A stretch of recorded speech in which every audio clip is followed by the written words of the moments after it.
Cold mornings are letting go into spring.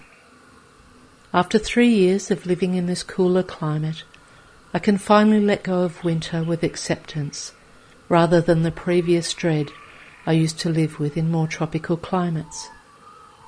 Back then, the departure of the cold weather meant that stifling heat was soon to return. But now I embrace the seasonal change and am rewriting that old story. Springtime here in the high country is beautiful, as life comes awake again, stretching after the inner months of winter.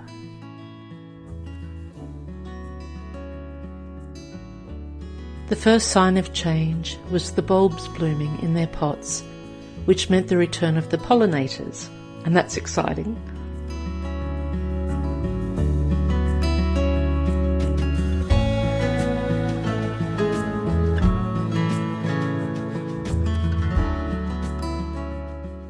Watching the colours of flowers return to the canvas of home has brought much delight as each flower forms and opens.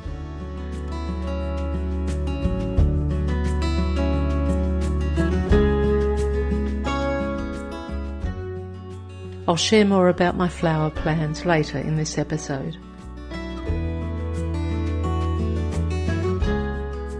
Wattle season is also upon us, though not yet fully. The happy tones of yellow are beginning to dot the landscape.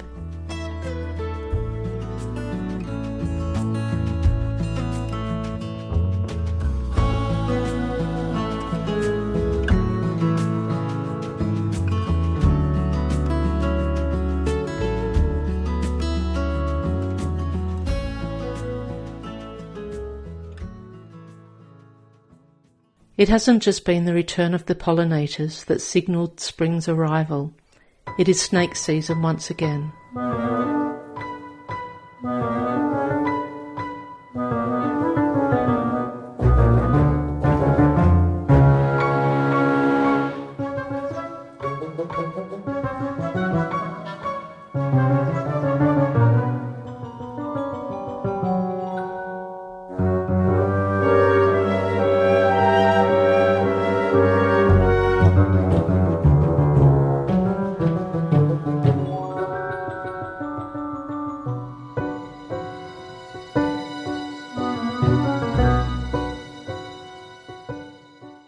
They really are magnificent creatures, at a distance.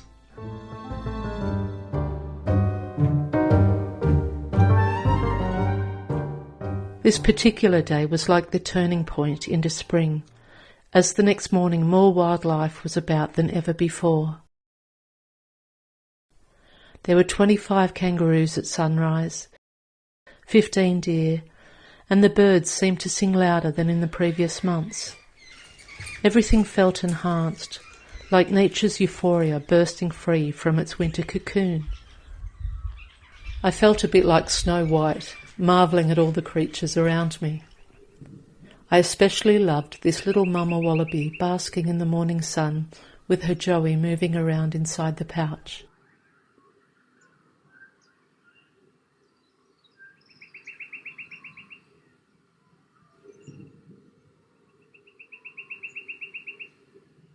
And of course sunset also brings the wildlife out.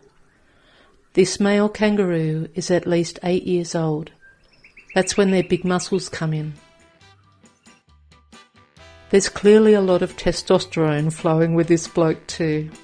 We see all of nature here, not just the cute babies in the pouches.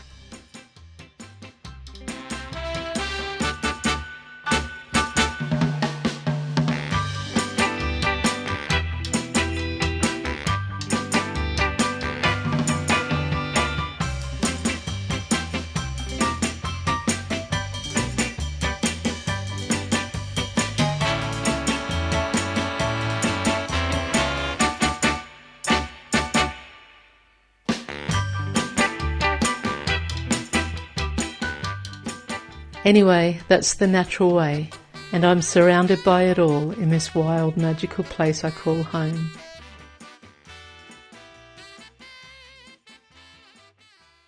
The water level in Lake Dreamaroo has dropped significantly, which is normal enough for a new dam still settling in.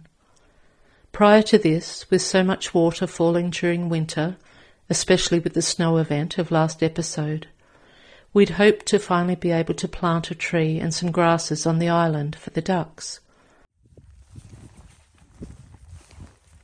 It was a family affair and one I couldn't do myself. Due to disabilities, I couldn't climb onto the island, but it turns out it was too cold anyway. My daughter's feet stung from the cold, and she was out of the water in a second. So the tree planting now awaits my cousin visiting with his kayak, or us getting a raft of some sort in summer. Thankfully, it hasn't stopped a duck family calling Lake Dreamaroo home. The whole point of building an island was to encourage ducks, to offer a refuge from any hungry fox on the prowl. Once this couple arrived, the only ones so far, my heart was happy. Watching them with their family has also been a blessing.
I've been dealing with a deep loss for much of this year, not through death but through the fading away of a long-term friendship.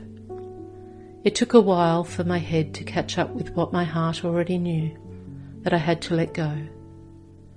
I've been gentle with myself as I've worked through the necessary stages of change, like shock, denial, sadness, anger, and grief.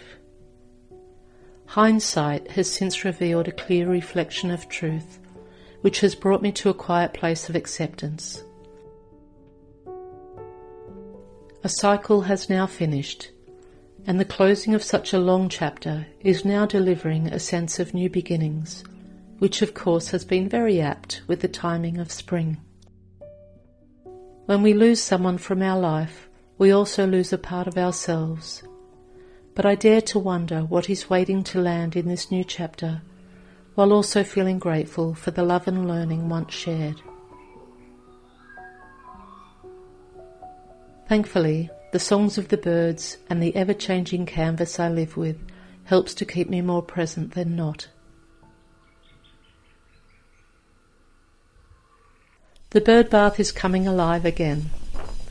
The lens on the sensor camera hasn't quite recovered from the snow event, despite our efforts to clean it with the right stuff. So it's softer imagery now, but you get the idea. It's nowhere near as busy again yet as in the summer months to come, but life there is certainly waking up after winter.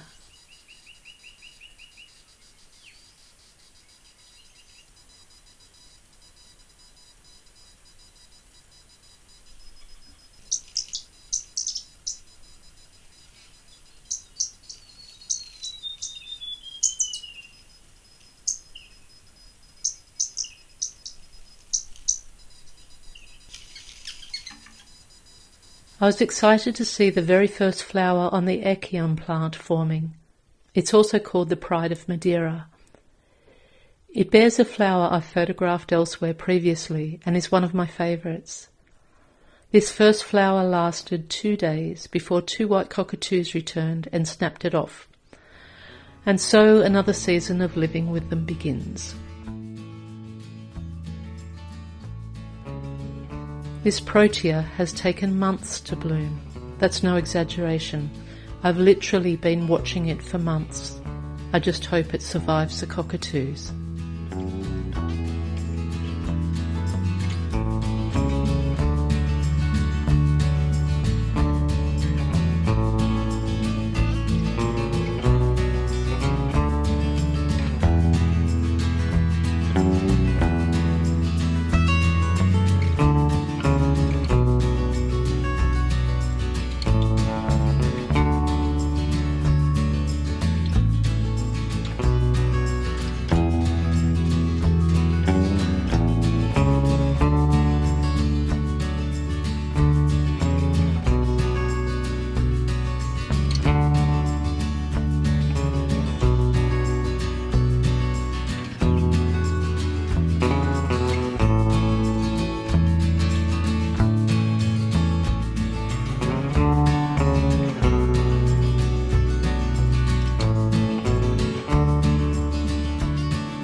Being springtime, it's not just bulbs that will be flowering. It's time to plant some seeds. And last year when I planted seeds, it was my first spring season here. So I pretty much just bought a stack of seeds and put them in anywhere and had a look at what would come up. And do you like my gloves? They're from my daughter for Mother's Day. Gorgeous human being that she is, and this. So thought I'd bring them out. I have used them already. I just hate getting them dirty. They're so pretty. Anyway, so last year I just threw seeds everywhere, but this year I'm doing a little bit more planning, but I do feel like there's still going to be an element of surprise anyway, because out here you don't know what's going to survive the wildlife. So you sort of, put things in, and it's still a bit of potluck. But I do have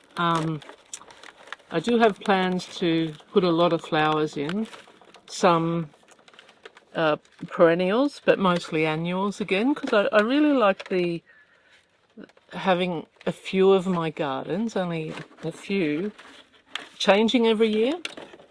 And the others change as they grow. But anyway, so this year I'm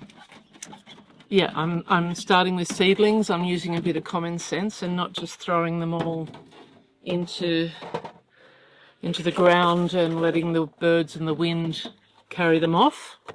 I'm actually getting sensible, and I'm going to create a magical flower garden. I'm hoping the light's okay here for you. There is also the sound of a chainsaw up the hill. The process of cleaning up after the snow is one that's going to take years, unless you're like a millionaire who can just hire someone full-time, which I cannot. Ooh. Sorry, it's a bit tricky on my hands. Scissors and I are not the best mates. Anyway, so you may hear the chainsaw. I wasn't planning on starting this today, but it's such a gorgeous day that I couldn't not. I had to just get out here. So I thought it's a nicer view for you to see behind me than be looking at the house, which is in front of me.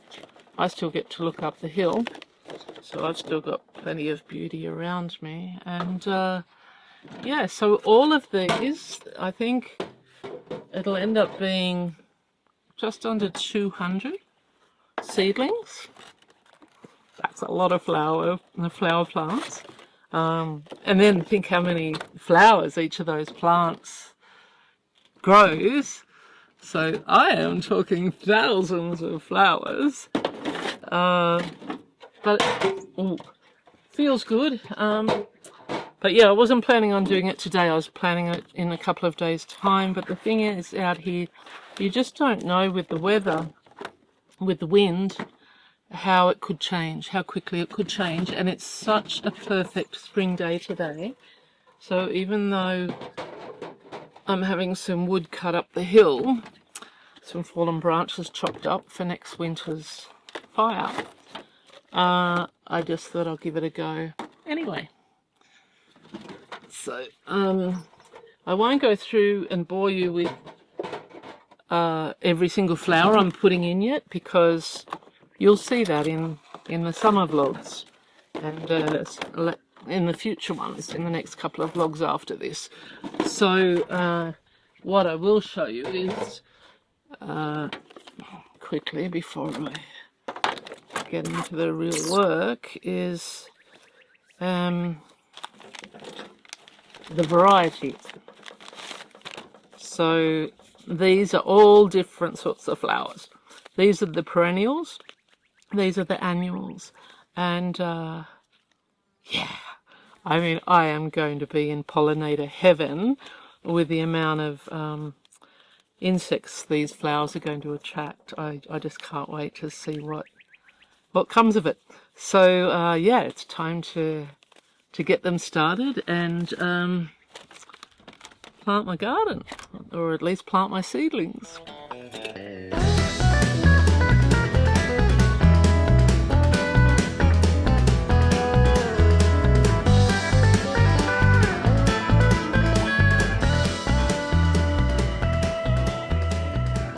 A couple of the mixes, a couple of the sachets include a mix of flowers, so you don't sort of know, unless you know the seeds well, you don't really know what you're planting. So anyway, this is a bee and butterfly mix, and I'm just going to do 8 of every packet, and then I've got 1 tray left over, which I'll decide at the end which ones go in there. Quite possibly one of these mix packets, just to colour it up a bit. Anyway, we're on our way. Okay. Zinnia. I fell in love with zinnias last season. I didn't really have a relationship with them before that. So Zinnia elegans, Cinderella peach. I just wrote Zinnia peach. So when I plant it, I don't have to know every flower yet. I'll get to know them as I plant them and grow them. Sophisticated digging system, paddle pop stick. What I think is amazing is the intelligence that is stored within a seed.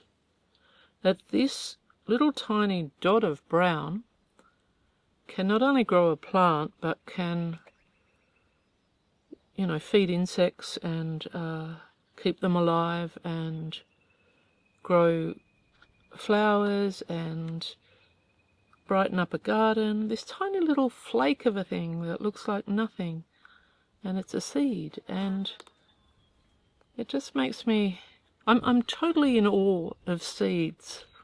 I've been very in awe of seeds for a while now. Oh dear, I'm talking, so I don't know if I did these ones. Oh well, they'll get 2 for each one, and I'll deal with it later. Yeah, I'm so in awe of the wonder of a seed, and even as humans, we come from a seed, and it's just, I don't know, I just find it insane that so much intelligence can be stored in such a tiny creation, and so much can grow from that intelligence. It's astounding just how magnificent nature is, and and the intelligence that comes from seeds.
I've done something rather enormous personally for myself since the last episode.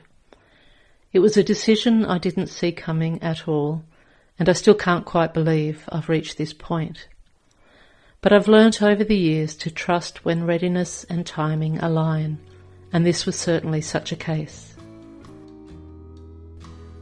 Due to the fusing of my wrists and finger joints from disease over 13 years ago, I've been living with the grief of not being able to play my guitar anymore or to write and sing my own songs through that.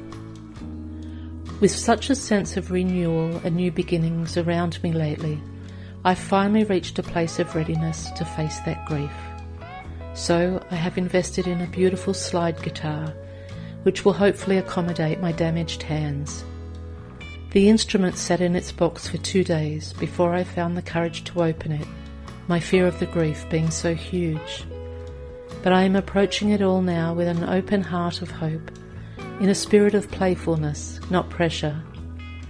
It means starting at the very beginning again, as it is a completely different way of both tuning and playing, especially for someone called forward by the love of songwriting rather than from being a brilliant musician.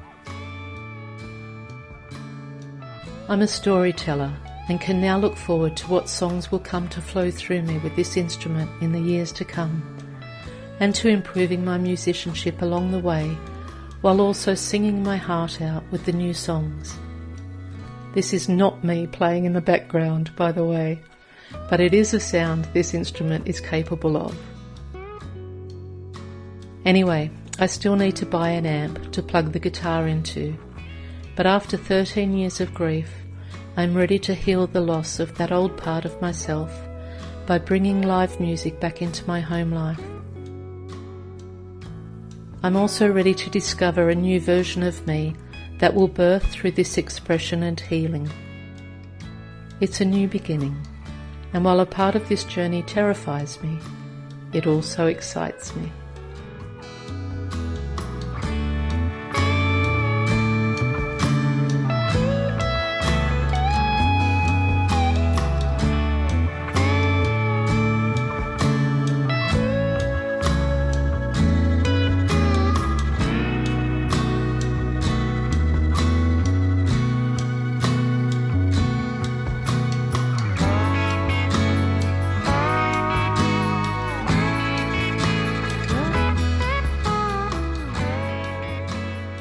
The changing colours and moods of this wild place remind me that nothing stays the same. The more we embrace change, whether it comes gradually or hits us unexpectedly, the more we open ourselves to the new experiences that are already nearby. They're simply waiting for our readiness to land.